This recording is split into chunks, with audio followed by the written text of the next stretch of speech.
नमस्कार। श्रीमद्वाल्मीकीय रामायणे बालकांडे अष्टपञ्चाशः सर्ग। ततस्त्रेष्यङ्कोर्वचनं श्रुत्वा क्रोधसमन्वितं ऋषिपुत्रशतं राम राजानमिदं ब्रवीत्।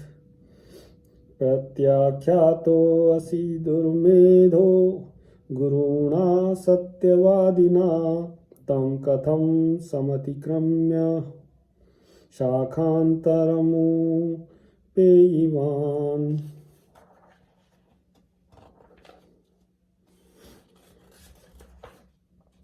रघुनंदन, राजा तिष्यंकु का यह वचन सुनकर वशिष्ठ मुनि के वे 100 पुत्र कुपित होकर उनसे इस प्रकार बोले।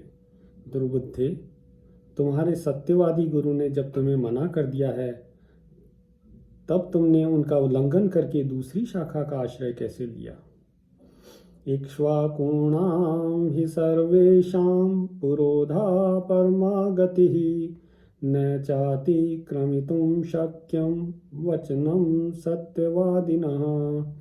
समस्त इक्ष्वाकुवंशी क्षत्रियों के लिए पुरोहित वशिष्ठ जी ही परम गति हैं। उन सत्यवादी महात्मा की बात को कोई अन्यथा नहीं कर सकता। अशक्यमिति सोवाच वसिष्ठो भगवान् ऋषिः तं वयं वै समाहर्तुं क्रतुं शक्तः कथंचन।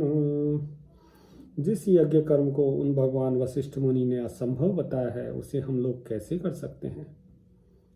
बालिशस्त्वं नरश्रेष्ठ गम्यतां स्वपुरं पुनः याजने भगवान् शक्तस्त्रैलोक्यस्यापि पार्थिवो। अवमानं कथं कर्तुं तस्य शक्ष्यामहे वयं। नरश्रेष्ठ, तुम अभी नादान हो, अपने नगर को लौट जाओ। पृथ्वीनाथ, भगवान वशिष्ठ तीनों लोगों का यज्ञ कराने में समर्थ हैं, हम लोग उनका अपमान कैसे कर सकेंगे? तेषां तद्वचनं श्रुत्वा क्रोधपर्याकुलाक्षरं स राजा पुनरेवैतानिदं वचनं ब्रवीत्। प्रत्याख्यातो भगवता गुरुपुत्रैस्तथैव हि अन्यां गतिं गमिष्यामि स्वस्ति वोऽस्तु तपोधनः। गुरुपुत्रों का वह क्रोधपूर्वक वचन सुनकर राजा त्रिशंकु ने पुनः उनसे इस प्रकार कहा। तपोधनों, भगवान वशिष्ठ ने तो मुझे ठुकरा ही दिया था। आप गुरुपुत्रगण भी मेरी प्रार्थना नहीं स्वीकार कर रहे हैं, अतः अब मैं दूसरे किसी और की शरण में जाऊंगा। ऋषिपुत्रास्तु तच्छ्रुत्वा वाक्यं घोराभिसंहितं शेपो परम संक्रुद्धा चण्डालत्वं गमिष्यसि इत्युक्त्वा ते महात्मानो विविशु स्वमाश्रमम्। त्रिशंकु का यह घोर अभिसंधिपूर्ण वचन सुनकर महर्षि के पुत्रों ने अत्यंत कुपित होकर उन्हें श्राप दे दिया। जा, तू चांडाल हो जाएगा। ऐसा कहकर वे महात्मा अपने अपने आश्रम में प्रविष्ट हो गए। अथ रात्र्यां व्यतीतायां राजा चंडालतां गतः नीलवस्त्रधरो नीलः पुरुषो ध्वस्तमूर्धजः चित्तमाल्यां गरागच्छ आयसाभरणो अभवत्। तदनंतर रात व्यतीत होते ही राजा त्रिशंकु चांडाल हो गए। उनके शरीर का रंग नीला हो गया, कपड़े भी नीले हो गए, प्रत्येक अंग में रुक्षता आ गई, सिर के बाल छोटे छोटे हो गए, सारे शरीर में चिता की राख सी लिपट गई, विभिन्न अंगों में यथास्थान लोहे के गहने पड़ गए। तं दृष्ट्वा मंत्रिणः सर्वे त्यज्य चण्डालरूपिणं प्राद्रवन् सहिता राम पौरा ये अस्यानुगामिनः एको हि राजा काकुत्स्थ जगाम परमात्मवान् दह्यमानो दिवारात्रं विश्वामित्रं तपोधनम्।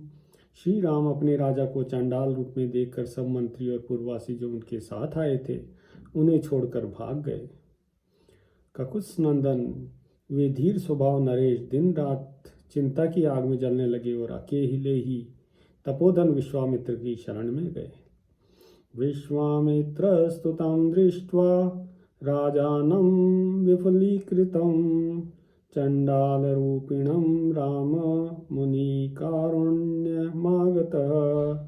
कारुण्यात् स महातेजा वाक्यं परं धार्मिकः इदं जगाद भद्रं ते राजानं घोरदर्शनं किमागमन कार्यं ते राजपुत्र महाबल अयोध्याधिपते वीर शापाचंडाल ताम गतः।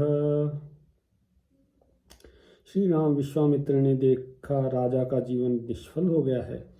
उन्हें चांडाल रूप में देखकर उन महातेजस्वी परम धर्मात्मा मुनि के हृदय में करुणा भर आई। वे दया से द्रवित होकर भयंकर दिखाई देने वाले राजा त्रिशंकु से इस प्रकार बोले, महाबली राजकुमार, यहाँ किस काम से तुम्हारा आना हुआ है? वीर अयोध्या नरेश, जान पड़ता है तुम शाप से चांडाल भाव को प्राप्त हुए हो। अथ तद्वाक्यमाकर्ण्य राजा चंडालतां गतः अब्रवीत् प्राञ्जलिर्वाक्यं वाक्यज्ञो वाक्यकोविदम्। विश्वामित्र की बात सुनकर चांडाल भाव को प्राप्त हुए और वाणी के तात्पर्य को समझने वाले राजा त्रिशंकु ने हाथ जोड़कर वाक्यार्थ कोविद विश्वामित्र मुनि से इस प्रकार कहा, प्रत्याख्यातो अस्मि गुरुणा गुरुपुत्रस्तथैव च अनवाप्यैव तम कामं मया प्राप्तो विपर्ययः। महर्षि, मुझे गुरु तथा गुरुपुत्रों ने ठुकरा दिया। मैं जिस मनोअभीष्ट वस्तु को पाना चाहता था उसे न पाकर इच्छा के विपरीत अनर्थ का भागी हो गया। स शरीरो दियं दिवं यायामिति मे सौम्य दर्शन मया चेष्टं क्रतुशतं तच्च नावाप्यते फलम्। सौम्य दर्शन मुनीश्वर, मैं चाहता था कि इसी शरीर से स्वर्ग को जाऊं, परंतु यह इच्छा पूर्ण न हो सकी। मैंने सैकड़ों यज्ञ किए हैं किंतु उनका कोई भी फल नहीं मिल रहा। अनृतं नोक्त पूर्वं मे न च वक्ष्ये कदाचन कृच्छ्रेष्वपि कतः सौम्य क्षत्रधर्मेण ते शपे। सौम्य, मैं क्षत्रिय धर्म की शपथ खाकर आपसे कहता हूँ कि बड़े से बड़े संकट में पड़ने पर भी न तो पहले कभी मैंने मिथ्या भाषण किया है, न ही भविष्य में ही कभी करूँगा। यज्ञैर्बहुविधैरिष्टं प्रजाधर्मेण पालितः गुर्वश्च महात्मानः शीलवृत्तेन तोषिता धर्मे प्रयतमानस्य यज्ञं चाहर्तुमिच्छतः परितोषं न गच्छन्ति गुरुवो मुनिपुंगवा देवमेव परं मन्ये पौरुषं तो निरर्थकम्। मैंने नाना प्रकार के यज्ञों का अनुष्ठान किया, प्रजाजनों की धर्मपूर्वक रक्षा की और शील एवं सदाचार के द्वारा महात्माओं तथा गुरुजनों को संतुष्ट रखने का प्रयास किया। इस समय भी मैं यज्ञ करना चाहता था, अतः मेरा यह प्रयत्न धर्म के लिए ही था। मुनि प्रवर, तो भी मेरे गुरुजन मुझ पर संतुष्ट न हो सके। यह देखकर मैं देव को ही बड़ा मानता हूँ, पुरुषार्थ तो निरर्थक जान पड़ता है। देवैनाक्रम्यते सर्वं दैवं हि परमागतिः तस्य मे परमार्थस्य प्रसादम् अभिकाङ्क्षतः कर्तुमर्हसि भद्रं ते दैवोपहत कर्मणः। देव सब पर आक्रमण करता है, देव ही सबकी परम गति है। मुने, मैं अत्यंत आर्त होकर आपकी कृपा चाहता हूँ। देव ने मेरे पुरुषार्थ को दबा दिया है, आपका भला हो, आप मुझ पर अवश्य कृपा करें। नान्यां गतिं गमिष्यामि नान्यत् शरणमस्ति मे। देवं पुरुषकारेण निवर्तयितुमर्हसि। अब मैं आपके सिवा दूसरे किसी की शरण में नहीं जाऊंगा, दूसरा कोई मुझे शरण देने वाला है भी नहीं। आप ही अपने पुरुषार्थ से मेरे दुर्दैव को पलट सकते हैं। इत्यार्षे श्रीमद् रामायणे वाल्मीकीये आदिकाव्ये बालकांडे अष्टपञ्चाशः सर्गः। सियावर रामचंद्र पद जय शरणम्।